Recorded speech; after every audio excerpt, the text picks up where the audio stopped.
নবীন পাৰৰ ডেকা বন্ধু নাথাকিবাৰৈ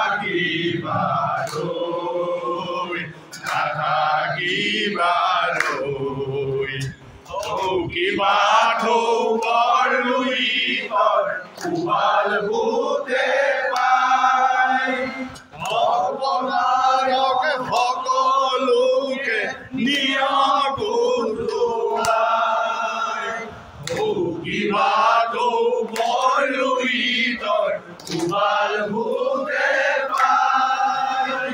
অপনাৰক সকলোকে নিয়গুৰুৱাই পাহুৱাল ডেকা সংকা কি হলৈ নদীৰ পাৰৰ ডেকা বন্ধু নাথাকিবাৰৈ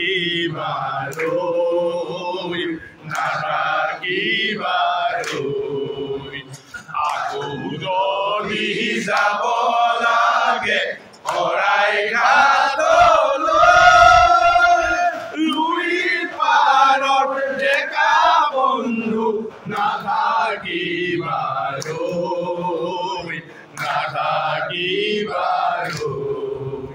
দিহে দিহে চুকে কোনে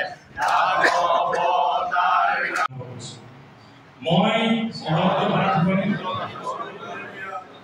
দেশ জাতি বীৰ ৰাচিতা অসমৰ পবিত্ৰ সংবিধান নামত শপত খাই কওঁ যে মই দলৰ সংবিধানে নিৰ্ধাৰণ কৰা লক্ষ্য উদ্দেশ্য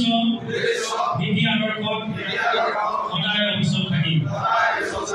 মই দলৰ সংবিধানে বান্ধি দিয়া দায়িত্ব কৰ্তব্যৰ শৃংখলা সুচাৰুৰূপে পালন কৰিম মই কোনো ধৰণৰ ভয় ভাবুকি পক্ষপাতদুষ্টতাক দলৰ মজিয়াত প্ৰশ্ৰয় নিদিওঁ মই কোনো আৱেগৰ দ্বাৰা বশৱৰ্তী হৈ অথবা পৰিচালিত হৈ দলৰ পৰিপন্থী ক্ষতিকৰ কোনো কাৰ্যত কেতিয়াও লিপ্ত নহওঁ মই দেশ জাতি প্ৰদান কৰিছে জাতীয় জীৱনত যেতিয়াই কোনোবাই অনিশ্চয়তাক অতংক হ'বলৈ দেখিছে তেতিয়া সদায় দেওলগা হেংনামৰ কথা আহিছে আৰু জাতি উদ্ধাৰৰ মহাসংগ্ৰাম পুনৰ দেওলগা হেংনামতে শপত লৈ জাতি উদ্ধাৰৰ কাৰণে ই জাতিৰ সদায় সংকল্প লৈ আগবাঢ়িছে গতিকে পুনৰ বীৰ ৰাচিতা জাতিৰ জাতীয় জীৱনৰ দুৰ্যোগ